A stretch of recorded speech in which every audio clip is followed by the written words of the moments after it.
Okay विद्यार्थी मित्र, अभी हम सवाल नंबर 11वां सीखेंगे वार्षिक हिसाब के अंदर। दाखला नंबर 11 जो किताब में पेज नंबर 80 और 81 पर है।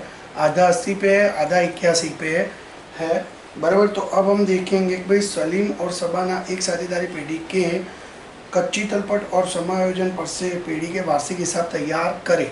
तो सबसे पहले पूंजी दी हुई है हमें सलीम और शबाना, जो सीधा हम आर्थिक चिट्ठे में पूंजी दायित्व की ओर लिखेंगे, क्योंकि उसके नीचे चालू खाता दिया हुआ। तो चालू खाता का मतलब ये होता है कि भाई चालू खाता जब दिया होता है तो हमें पता होता है कि सभी समायोजन चालू खाते में ही जाते हैं, पूंजी खाते में कोई नहीं जाते। तो पूंजी खाता बनाने का कोई मतलब नहीं है। किताब साथ में रखो, किताब रख के ही सवाल करने हैं। तो किताब ले लो, पेंसिल ले लो। अब हमें उसके अंदर बहुत कुछ लिखना है, जैसे आपको पता है कि क्या लिखना होता है बराबर। चालू खाता दिया है और शबाना की उधार शेष दी है, सलीम की जमा शेष दी है। फिर माल स्टॉक दिया है, माल स्टॉक 31/3/17, तो वो संपत्ति की ओर आएगा। उसके बाद रोकड़ शेष संपत्ति में, बैंक में चालू खाता संपत्ति में, SBI की फिक्स डिपॉजिट संपत्ति में, देनदार और लेनदार संपत्ति में, वेतन लाभ हानि खाते के उधार पक्ष में, जमीन मकान संपत्ति में, यंत्र संपत्ति में, फर्नीचर संपत्ति में, बीमा प्रीमियम भाड़े पट्टे से ली हुई मशीनरी तारीख 1/4/16 से 5 वर्ष, गुप्त समायोजन है, बाजू में गुप्त लिख दीजिए, और संपत्ति में आएगा। उसके बाद आता है स्टेशनरी छपाई, डूबत ऋण अनामत, और लाज पर उधर साइड ही जाएगी सब एंट्री।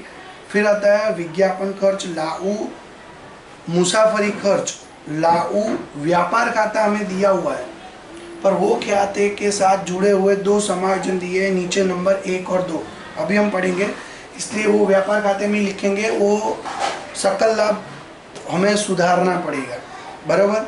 तो व्यापार खाता, शबाना की लोन दायित्व की ओर, गुप्त समायोजन तारीख दी है 1/10/16, क्योंकि शबाना साझेदार है और साझेदार को लोन पर ब्याज 6% देना होता है। बट्टा अनामत लाभ हानि खाते की जमा पक्ष में आएगा ये।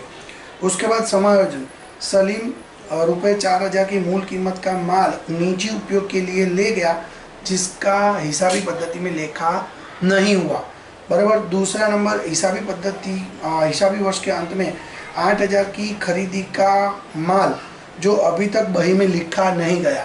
तो ये दोनों समायोजन एक दूसरे से जुड़े हुए हैं, पहले दूसरा होगा फिर पहला होगा, और दोनों को खरा की निशानी कर दो, नंबर 1 नंबर 2।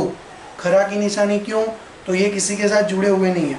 उसके बाद आता है कि 3 नंबर पेशगी चुकाया बीमा प्रीमियम ₹400। तो पेज नंबर 81 पर ऊपर से देखो तो चौथा नंबर बीमा प्रीमियम है, उसके पास नंबर डाल दीजिए 3। उसके बाद आता है देनदार में से 800 डूबत ऋण वसूल नहीं हो सकता, और देनदार पर 5% डूबत ऋण अनामत का प्रावधान करना है। तो वो आपको पेज नंबर 80 पर मिलेगा, नीचे से दूसरा देनदार लेनदार, वहाँ पे नंबर डाल दीजिए आपका 4। उसके बाद आएगा 5वां नंबर, देनदार पर बट्टा अनामत के प्रावधान की ज़रूरत नहीं है।